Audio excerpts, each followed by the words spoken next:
Really, as soon as you have your first customer, it's going to be easier to get that first customer to buy again than it ever will to go find the second customer. So you need to be focusing on, we all need to be focusing on loyalty and frequency and spend from right out of the gate. It will pay off to do that. And besides, we're not going to compete with all these venture funded businesses like, there's Blue Apron, there's Thrive Market, there's Crowd. I just pulled up here, Brooks, Crowd Cow, for example. Nothing against their business, but they're $25 million in funding. They are putting an incredible amount of that funding budget to acquisition. We're not going to compete with that.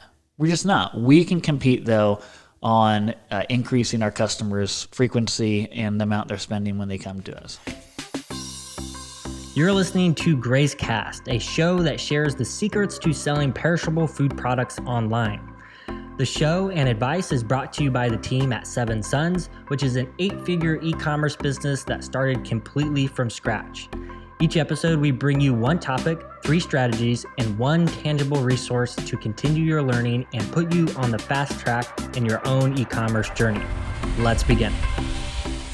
All right, everybody. Thanks for listening. We are back to another episode of Gray's Cast. As always, it's Brooks and Blaine Hitsfield. And on this episode of the show, we're going to be talking about the 3 fundamental ways you can increase revenue. So this is going to be a topic that is interesting because, early on in business, and really something that never leaves when you start a business, is it can be really easy to get overwhelmed by all the different opportunities, strategies that you can pursue to try to increase revenue and grow the business. And that never changes.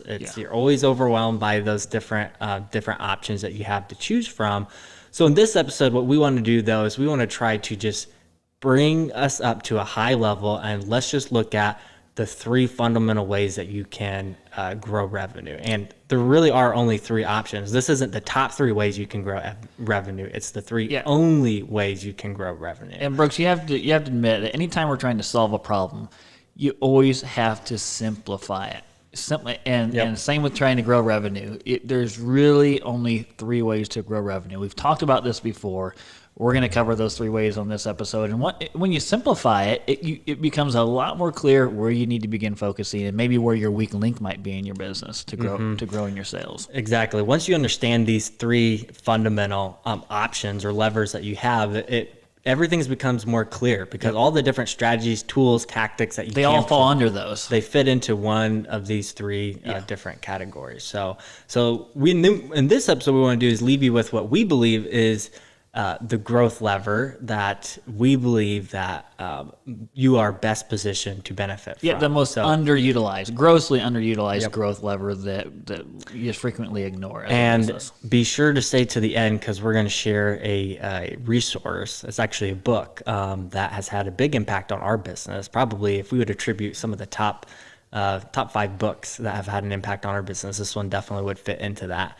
And it's related to this topic. So Blaine, do we just want to start with going through the top 3 levers, and then we can start boiling down into what we believe is the one that's most underutilized? Yeah, so at the end of the day, every tactic for increasing your sales, every strategy will fit under one of these 3. Number 1 is the most obvious and where we all get stuck on is increasing customers. So that's number 1. We can increase customers. That's one option.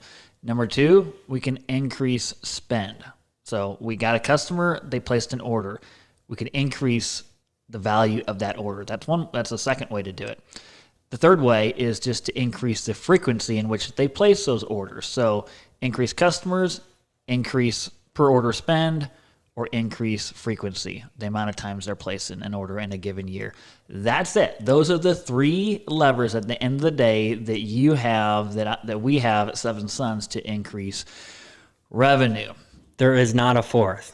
They all boil down to those 3. Oh yeah. I'm sure somebody, and go ahead and comment in there. I'm sure someone can think of something we forgot there or a different angle. But at the end of the day, those are the 3 main levers.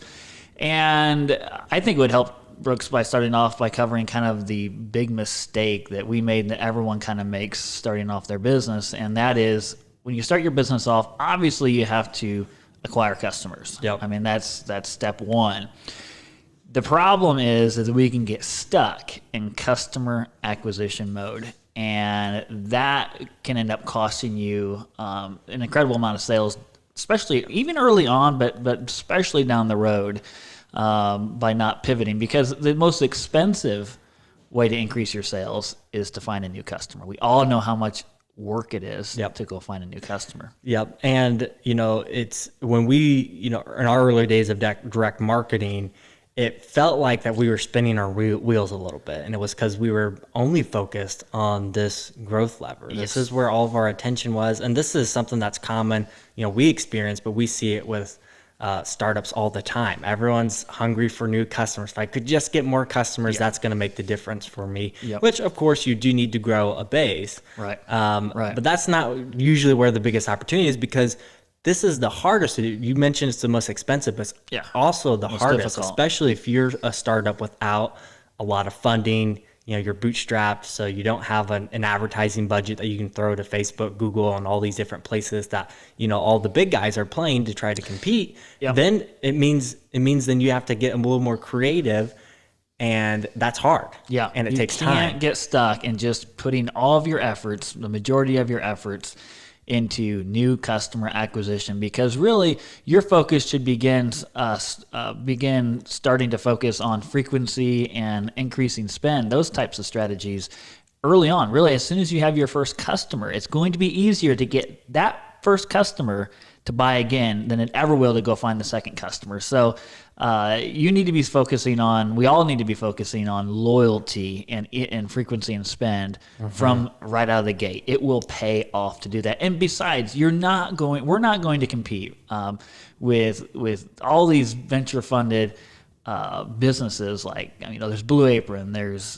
Thrive Market, there's Crowd. I just pulled up here, Brooks, Crowd Cow, for example. Nothing against their business, but they $25 million in funding. They're putting a huge chunk of that funding towards acquisition spend. Same with Blue Apron. They're up to almost $200 million in funding since they started their business. Thrive Market, $241 million in funding. They are putting an incredible amount of that funding budget to acquisition. We're not going to compete with that. We're just not. We can compete, though, on increasing our customers' frequency and the amount they're spending when they come to us. So, and that, this doesn't mean, we're not saying that it's hopeless for anyone who's starting up, that you can't compete with these folks. But what it does mean is just that this is going to be a slower process for you. And we do talk about concepts that you can use to start building awareness for your business, to get more visibility in those early days. I think the Farm Marketing Makeover course, which is on the website, talks about some of the things that we did to kind of build that initial base. But also as especially farmers like us, we're positioned much better to build that loyalty and trust because of that relationship. So that the frequency and loyalty lever are far better. We're far better positioned to leverage that. That's where the growth comes from. Yes. Like, you have to get that initial base. So you do some things early on to get a nice little foundation to start building awareness for your business. But that's not where the growth is going to come from long term. Or the sustainability, like growing a meaningful business where revenue is coming in without you spending all your time all day long or spending a huge budget for finding new customers. So I know that, we both know that purchase rate, so how often people are buying from you and how much they're buying with each purchase, looks different for the type of model that you have, the different types of products that you're selling. But what are some things that, I think you've made some notes. What are some things that we have done if someone's following a similar business model that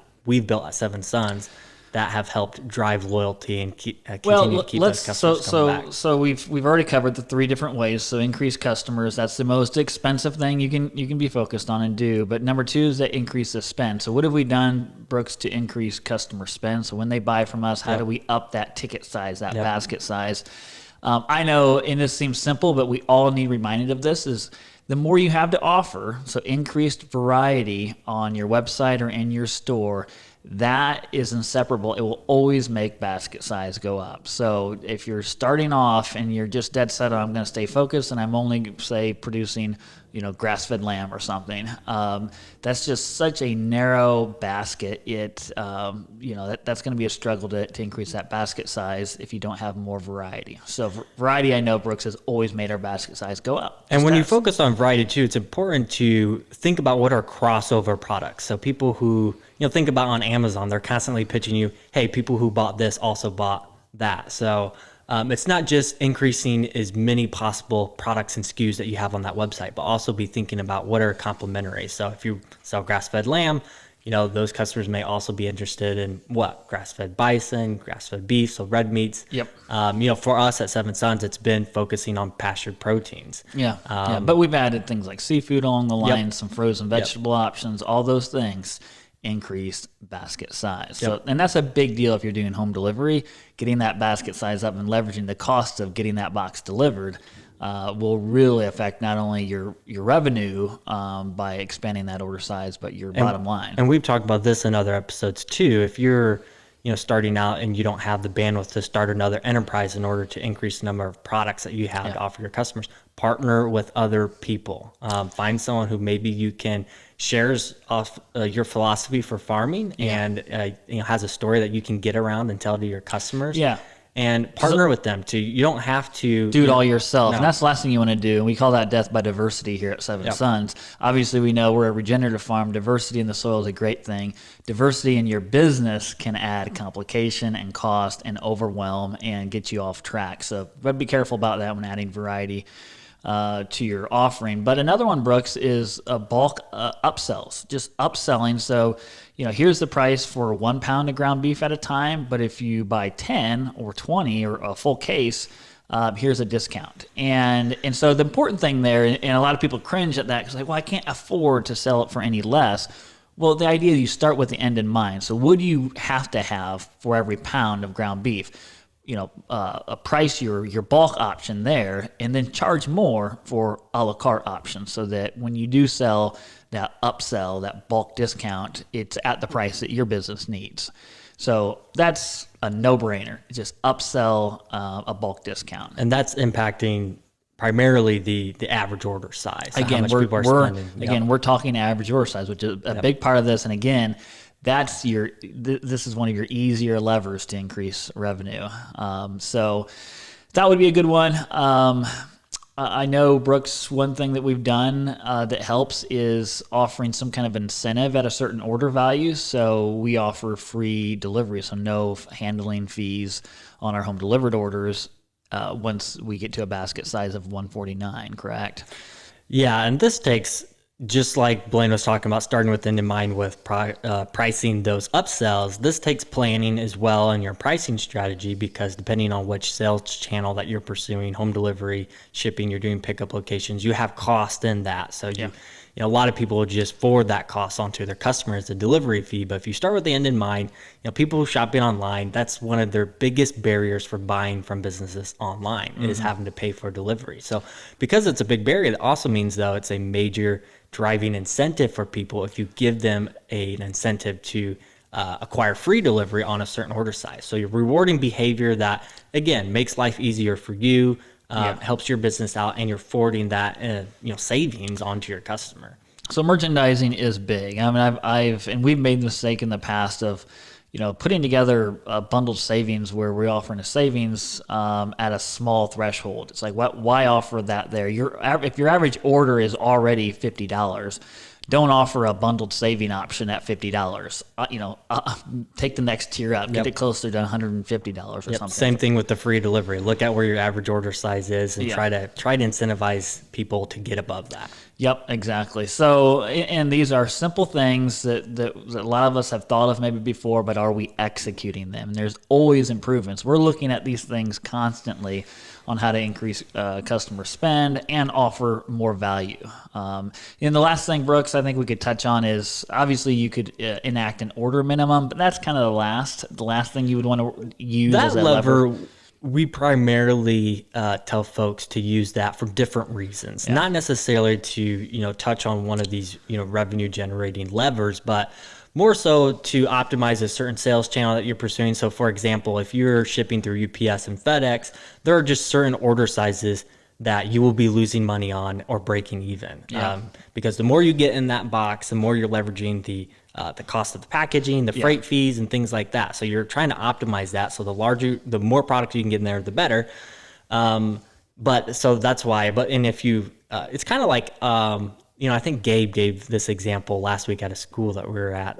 But he gave the example of, if you're trying to leverage your processing costs, you want to try to get a larger carcass through your processor, because there's just so many fees and overheads that you'll have. If you're sending a smaller carcass through, it's going to be hard to maximize the revenue on that carcass. So same thing with your shipping boxes when it comes to home delivery as well. So for us at Seven Sons, we know that if we get orders much under $75, then we're probably breaking even, or we could be losing money on that. So that's where we have implemented an order minimum just for that sales channel though. So we don't want to negatively impact other sales channels, like someone who's pre-ordering to pick up at the farm. We want them to place any size order that they want. So you, from day one, starting your business, you need to be equally focused on finding new customers, but as equally focused on optimizing their spend, because it was a lot of work to find that first customer. And you're a brand new business. If you're listening here and you're just getting started, you want to maximize that first order from that first customer. So this is equally important no matter what phase of business you're in.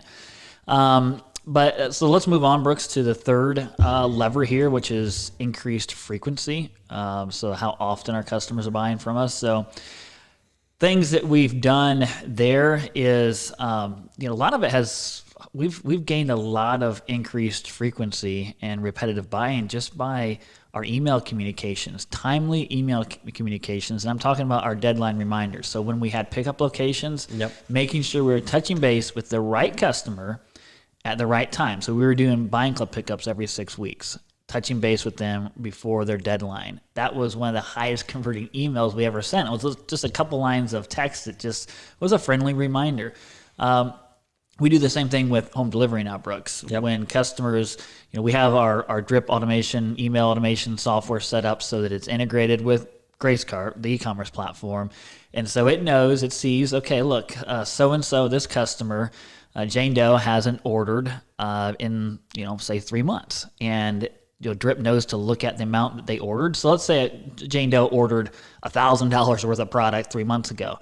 That's quite a bit of product. They probably still have plenty in their freezer. So we're not going to, Drip knows not to touch base with them. But if they only bought $150 worth of product 3 months ago, Drip will know, let's go ahead and touch base with them, let them know, hey, if you place your order by today, you'll have your delivery by Wednesday this week. And just reminds them. It's a friendly reminder that's helpful and valuable. So, just tailoring those email communications alone will increase frequency. Those are just touch points too that are just trying to make the whole shopping experience ongoing, very convenient for our customer. Any way you can touch base with a customer and just be helpful, in the buying process. Yeah, if we could boil down, everything we've learned through direct marketing to one golden rule, it is to put your customer first, put their convenience first. Yeah. And that's where a lot of these strategies that we've employed, especially affect these retention type strategies when it comes to how. Yeah, just being very intentional about your outreach using your email marketing, not just sending boring newsletter emails every week or every month. Another email, Brooks, that we send is a restock email. So we know, again, because of the integration with Drip and Gracecart, we know, for example, what customers have purchased lamb in the past. Now, lamb is a product that's fairly seasonal for us, so it goes out of stock for longer periods. Well, when it comes back in stock, guess what? We don't send an email blast to the entire list.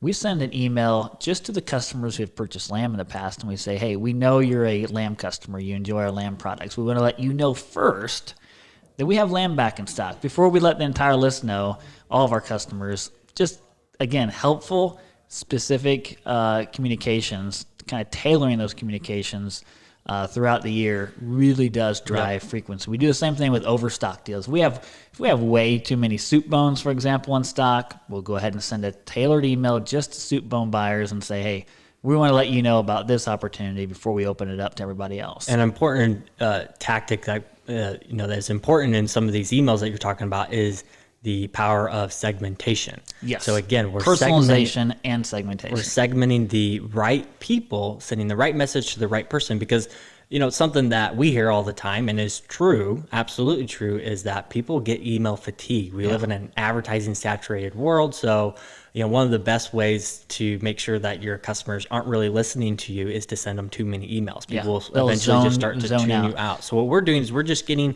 smarter about it. Yeah. So that email for the soup bones, it's not going to everybody. It feels special. I mean, Seven Sons knows I buy soup bones. They've taken time to figure out who those customers are, which I'm one of them. Yep. And obviously, when you're reaching out about a product that someone is very interested, I mean, we have 400 SKUs on our website. A lot of folks have a lot of SKUs on their website. Every time you send an email similar to that, soup bones are back in stock to your entire list. That's a touch point where you're at risk of burning certain people out on that list because they're just not interested in soup bones. I never buy soup bones, so this is an email I'm just going to delete. And once people get in the habit of doing that, you plant a seed in their mind that, Seven Sons, they're not delivering me valuable information, so they get in a habit of deleting those emails and not reading. Yeah, the cost for that, the cost of email fatigue, the cost of training your customers to zone out is enormous. It's one of the biggest costs in any kind of e-commerce business. Opportunity cost. Yep. Opportunity cost. Brooks, so other things, I mean, just thinking about things like loyalty and stickiness, this is where product variety can have a big influence on the frequency of which your customer comes back. When you're offering products like pasture-raised eggs, for example, that's a very sticky product that people can only buy so much of. They can only stock up on so much of it. And then they need more. They need to come back. So having some sticky products in your offering, liquid milk would be another one. Produce, so eggs, milk, dairy, produce. Those are all sticky, repetitive. Those drive people back. And this isn't new. The grocery industry figured this out. And this decades ago. This is a natural benefit for those of you listening who, your flagship products are highly perishable items, but for those of you who are selling, only frozen proteins, which I know a lot of our listeners do that, you want to try to see if there's a way you can incorporate some fresh, highly perishable items in there that, again, are sticky, that's going to keep those people, giving them a reason to come back. So eggs have been great for us. Oh, yeah. Yep. They really have. So thinking about your product offering, making a big deal about some of your, and I kind of touched on this earlier, but your seasonally exclusive products. I mean, it's kind of a no-brainer here, but, Thanksgiving turkeys, no-brainer. That's a great way to drive some more orders, come holiday season. But there's other things, like, for example, we get in fresh sockeye salmon from our friend in Alaska who has 2 boats up there.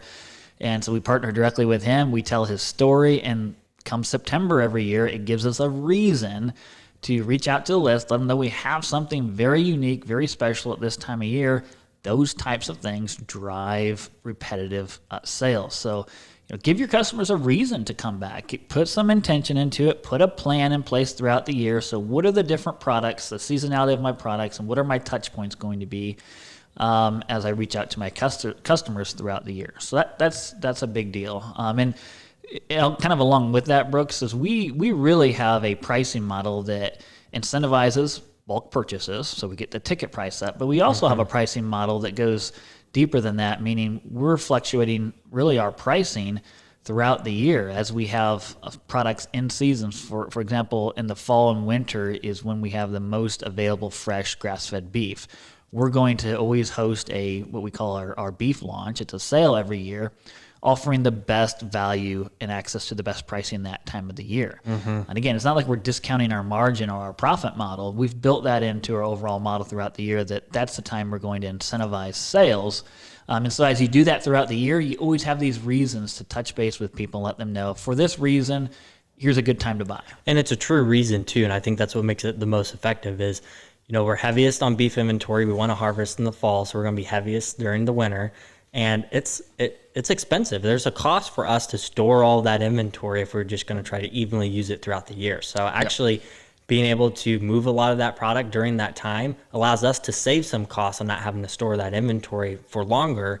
And it allows us, again, to tell that story. I think that's the most important aspect of this. These are not just random weekly specials where sirloin steak is on sale. We used to do that. It's not very effective. It takes more work, but when you can incorporate some logic behind it and a story behind it, I mean, the the salmon sale you were talking about that we do every year Yeah. has been very effective for us because And it's not just one email that goes out and say, hey, we have salmon now. It's from our good friend Tony. No, we're going to lead up to that event several weeks in advance, just telling the story, warming people up to the idea, bringing them value, sharing what makes the salmon so different. we make it fun and educational. You know, the wild caught salmon, the salmon run happens once a year in July. Yeah. Most people don't know that. You know, up in Bristol Bay, it's an amazing story that people are not aware of, and it's educational. People are interested in learning about that, so we let them know, hey, happens once a year. This is literally the freshest time you can get wild caught seafood, so that's why we're going to offer this at the best price as well. So very, very effective. Yeah, so an action item, I would say sit down, look at your calendar, your next 12 months, and figure out what are the communications you want to start planning to your customers. To start giving them it's basically a promotion calendar, but build it around the seasonality of what you do, the products you get in, or the products you produce. So, these are all things, Brooks, that we talked about here. I don't care if you just have 10 customers. What we've talked about here, these tactics and strategies, will by far be the easiest way to increase your revenue. And then, as you grow your business and you have 100 customers, 1,000 customers, 10,000 customers, these things have an exponential impact on your business because you're not relying upon constantly getting new customers in the door. Yep, it makes a big difference when you can get just 100 customers who maybe spend $1,000 with you a year. That's a big number versus huge. those customers spending 250 or maybe 2 orders with you. Yes, this is the difference of acquiring 1,000 customers and having $1 million a year business versus 1,000 customers and just having maybe a couple $100,000 in sales per year. This is the big difference. So a big principle that drives this home that we learned from this book that we wanted to leave you guys with called Evergreen written by Noah Fleming is the idea that most businesses are like most trees. So in the spring they grow new leaves, but then they shed those leaves in the fall.